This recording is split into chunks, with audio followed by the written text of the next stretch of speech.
Guys, so I just wanted to pop on here for a minute and show you guys how to figure out the dimensions for the wainscoting. I know that it can be really intimidating to figure out and make sure that all your dimensions are going to line up correctly once you're actually putting all the trim and stuff on the wall.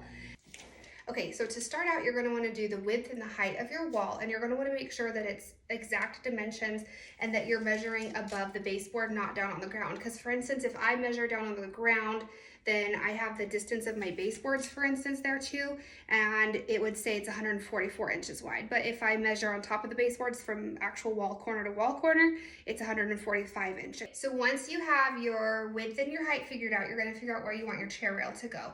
For me, I did it about 36 inches up off of the floor, which is about 30 inches up off the baseboard.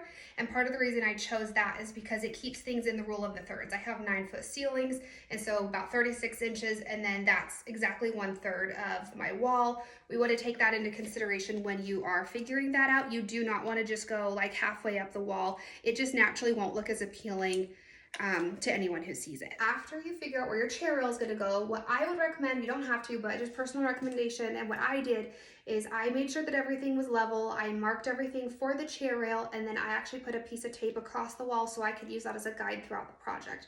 And I just felt like that made things a lot easier. And then next what you're going to do is, again, so you have your width of the wall. For me, it was 145 inches wide.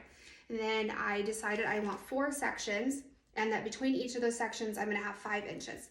So using that math, I know that I'm going to have 25 inches of like dead space is kind of what I call it in between here, like in between this. So I had 25 inches that I wasn't going to have paneled.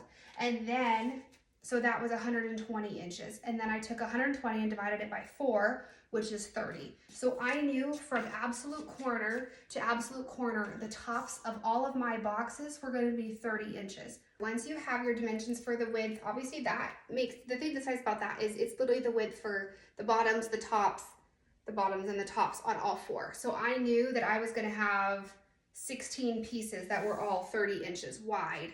So I just want to emphasize again really quick for you that when I talk about these measurements, you want to make sure you're measuring from corner to corner, literally. Otherwise, when you go to cut your angles, you're not going to end up cutting correctly. We're not talking about the length of the inside angle. We're talking about the outside piece. So from corner to corner.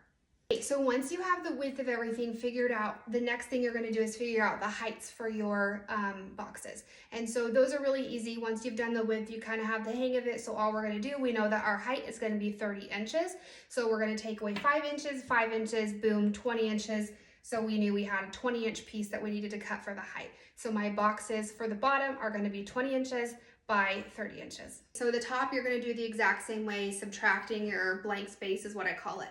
Something to take into consideration when you're doing your top pieces though is if you're going to have any sort of a crown molding, you are going to want to calculate that as well, so that way you have the correct height. Otherwise, if you have only done 5 inches, let's say, and then you put a 3-inch crown up there, then you're going to have only a couple inches and it might look a little bit funny. But